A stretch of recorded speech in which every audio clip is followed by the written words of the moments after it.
Piranha Bytes is one of my favorite game developers since the early 2000s, primarily because of the GOTY game series. Nostalgia kicks every time I see something related to those games. In the last couple of years, Piranha Bytes under the THQ Nordic released two really good games. Some of you will call them junk, and they are a little bit, let's say, junky actually, but that is the highlight of all Eurogen games. They are not perfect, they have flaws, but overall they are usually great games. In this video we will talk about Elex 1 and 2 and see if they are actually worth playing in 2024. But as always guys, before we start talking about these games, a quick reminder, in case you want to support growth of this channel and my work in general, the best way to do that is by pressing that subscribe button right now. It will take a moment of your time, so don't hesitate.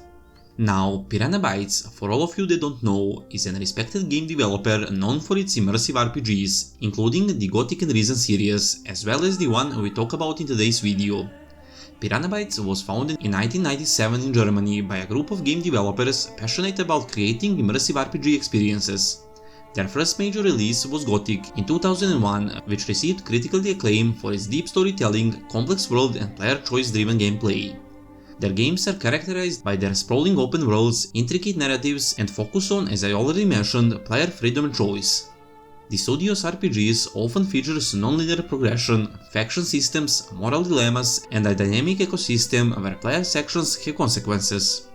Like many game developers, Piranha Bytes faces challenges in the industry, including balancing creative vision with technical constraints, adapting to evolving player expectations, and staying competitive in a crowded market. Although they are under THQ Nordic and the Embracer Group, that doesn't mean they are confident and tight-lipped, just the opposite. Piranha Bytes goes through a lot in past 2 decades, and with all the problems with the Embracer Group last year, their status is still unknown. Now, when it comes to Elex 1 and 2, let's first start with story and settings in both games. Elex takes place in the world of Magellan, a planet devastated by a comet impact known as the Elex meteor.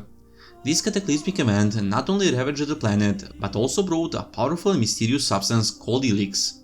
Now, Elex is not just a valuable resource with magical properties, it is also capable of enhancing technology and granting supernatural abilities. Magellan is a diverse and dangerous world, featuring varied environments such as lush forests, barren wastelands, radioactive zones, and ancient ruins. The landscape is teeming with wildlife, mutated creatures, hostile factions, and remnants of pre-cataclysmic civilization. Before these cataclysmic events, Magellan was once a thriving planet, home to advanced civilizations and technological marvels. Unfortunately, the impact of the comet caused widespread devastation, reshaping the landscape and plunging the world into chaos. You take the role of the Jacks, a former member of the Albs, a faction known for their ruthless pursuit of power through Elex consumption.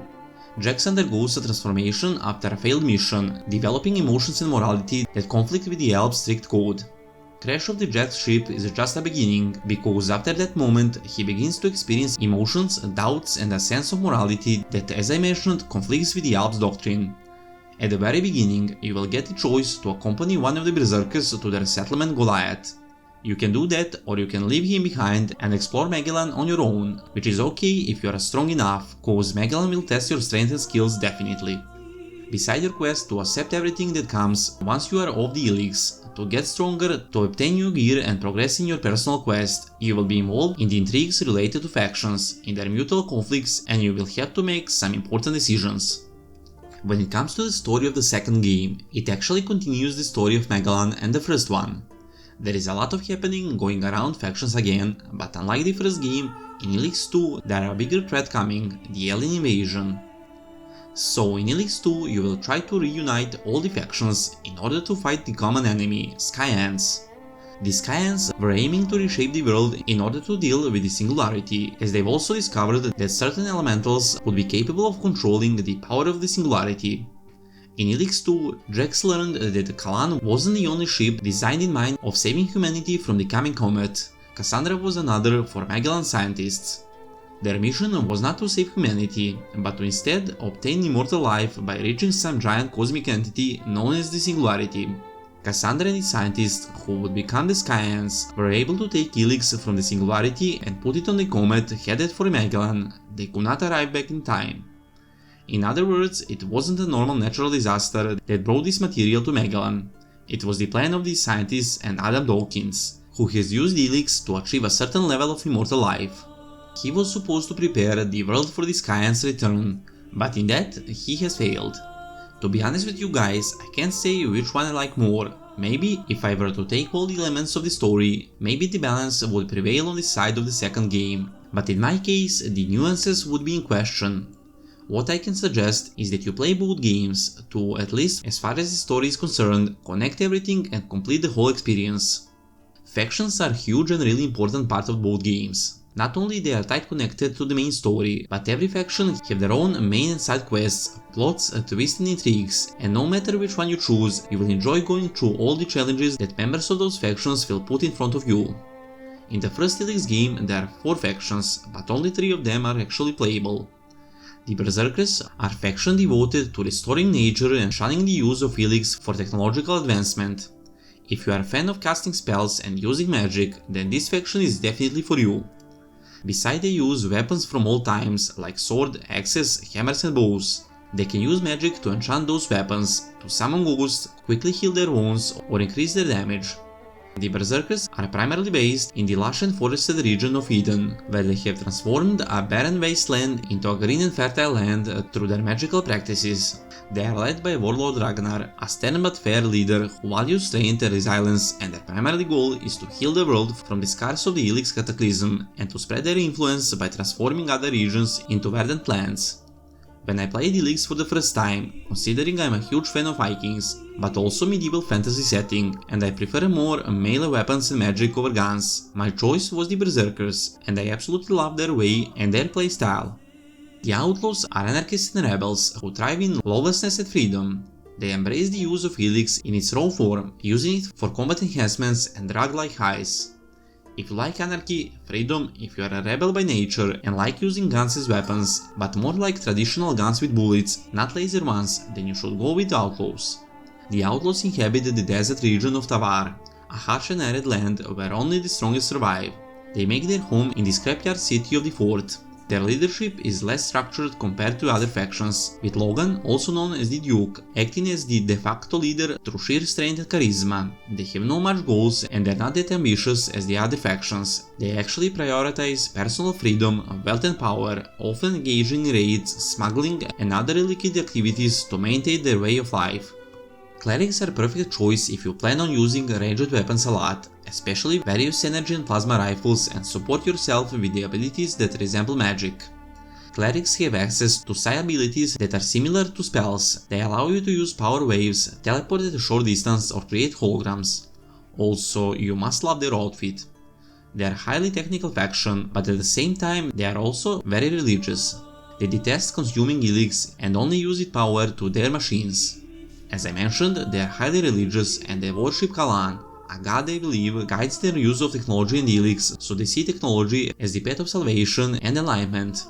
Clerics are based in Ignadon, a region dominated by volcanic activity and rugged terrain. Their fortress city, the Horde, is a bastion of advanced machinery and religious devotion. Their goals include spreading their religious beliefs and technological advancements across Magalan, while protecting humanity from the chaotic influence of Elex. The will of Kalan was interpreted by Reinhold, the highest ranking priest who is also their leader. The Albs are a militaristic and technologically superior faction that consume Elex to suppress emotions and enhance physical and mental capabilities. They were once part of the Clarics, but they split from them and consume Elex to gain great power. The Albs are headquartered in the icy, mountainous region of Zakor, where their high-tech facilities are hidden among the peaks. Their leader is the first Alb who oversees the faction's strategic goal and military operation, and their ultimate goal is to control all of Magalan and its resources, believing that their emotionless state makes them most fit to rule. Now, while there were not playable factions in the first game, in Elex 2 you will be able to join this specific faction. Because of the events from the first game, Albs in Elex 2 will be significantly different, changing their main goal from outright domination to more strategic control and stabilization of their society. I will not tell you what actually happened, you must go through first Elex game to see for yourself. Beside the ability to join Albs in Elex 2, one new faction was added in sequel, and that is Morkons. The Morkons are descended from survivors of the meteorite impact who actually hid in tunnels. They are a reclusive and militaristic group that believes in survival of the fittest. Being underground has made them extremely cruel. Also, they use scrap metal to build weapons and aim to exterminate anyone who doesn't believe in their strict rules. As I already mentioned, the Morkons live in the underground tunnels and the caverns of Magellan, emerging only to raid and enforce their will. They are led by a council of warlords who uphold their harsh laws and traditions, and their primary goal is to expand their territory and enforce their code of strength and survival across Magellan.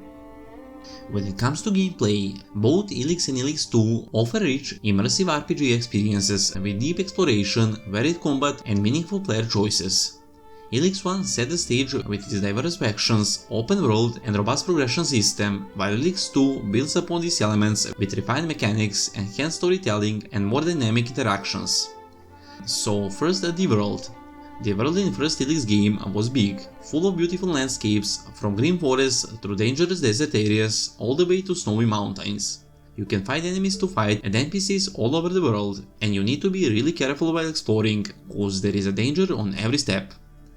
There are also hidden places all over the map with tons of interesting items to loot. The world in Elex 2 is significantly larger and more diverse, featuring new regions to explore and greater density of content. Jatpack is the, let's say, trademark of Elex games, and one of the most important things for both combat and exploring. When it comes to exploring, a Jatpack will allow you to jump higher and reach some places you couldn't reach without Jatpack, while in Elex 2 this feature was improved and you can actually use Jatpack to fly. Also, in Elex 2 you can upgrade Jatpack so you can fly higher, longer and faster. The Jatpack feature added a whole another layer of depth when it comes to exploring, but also when it comes to combat. Speaking of combat, well, when it comes to combat in both Elex games, the opinions are divided. It is undoubtedly janky, but on the other side that is the trademark of this type of games. Maybe in the beginning you can find it difficult, but when you get used to it, to all the mechanics, all the lags and jankiness, you will end up loving it. Both Elex games will give you everything when it comes to combat. You can go with all kinds of weapons, from a medieval sword and shield, two-handed maces or swords and bows, through improvised weapons crafted from scrap metal and all kinds of guns, all the way to futuristic laser guns and plasma weapons. Plus to that, you can use magic if you like. Also, with Jatpack feature, there is air combat, especially in Elex 2, and that feature is really cool. Now, both games are stamina based, everything is stamina based, especially combat. That system, in my opinion, is good, cause you must tacticize, plan every move, every hit, calculate in advance based on stamina usage, and it can be both fun and difficult at the same time. In the second Elex game, beside the stamina based combat, the combo system was added. Well, now, the both systems are really good and interesting separately. Stamina based system makes combat tactical and reward patience, while combo system makes combat fast and rewards skill and reflexes. But the combination of these two systems is difficult, especially at the beginning of the game when you are really low on stamina. Considering you use stamina for everything, for every dodge, jump or hit, and combo system allow you to combine multiple attacks in one, but on the other side will drain your stamina. At the beginning you can find combat really difficult. Once you level up and upgrade, everything will be better, but you need to have patience. One really important part of the combat and the game in general, in both Elex games, are the companions. Companions are more than just allies in combat, they are integral to the story and the world of Magellan. Their unique abilities, personal quests and dynamic interactions add depth and complexity to the gameplay, making them essential components of the overall experience. You will be able to recruit companions to join your journey through whole game. Each companion is unique, have unique abilities, backstories and even personal quests. The companion system in both games is similar, the recruitment system, combat assistance etc, but in the second game you can notice some improvements in that segment too. So for example, the AI is improved in the second game, allowing companions better tactical awareness, use of abilities and responsiveness to your commands. They can also react to your decisions throughout the game, often resisting and disagreeing with yours on their opinion bad decisions, or on the other hand praising and supporting some of your decisions or actions. Both Elex games have tons of interesting weapons and armors that you can buy, craft or find around the world. There is dozens of legendary weapons well hidden across the map, and once you find them you can make your gameplay much more easier. In one of my older videos I showed the location of all legendary weapons in Elex 2, so in case you do not want to look for yourself, feel free to check it out. To wrap things up, aside all the lags both games obviously have, the Elex series from Piranha Bytes offers a captivating and layered RPG experience that will appeal to those who enjoy deep, story-driven games with plenty of freedom and choice. In case you're a fan of AA games and you want to evade some huge titles beside name and good graphics don't have much to offer and actually want to give a chance to the game that comes from a relatively smaller team, then look no further, grab both Elex games and you won't regret. For all of you who already played both games but were waiting for some good titles to come out, maybe now is the perfect time to go through Elex series one more time, because why not? Like I already mentioned, I really love Piranha Bytes and their work, and I love to play older games, more often than you think. So in upcoming period I will revisit some, in my opinion, really good titles. And you guys, if you are interested, make sure you smash that subscribe button so you don't miss them. A like on this video would be super appreciated so it can reach more people. Special thanks to my Patreon, and in case you want to become one as well, you can find the link in the description of this video. And that would be all, and I'll see you in the next one.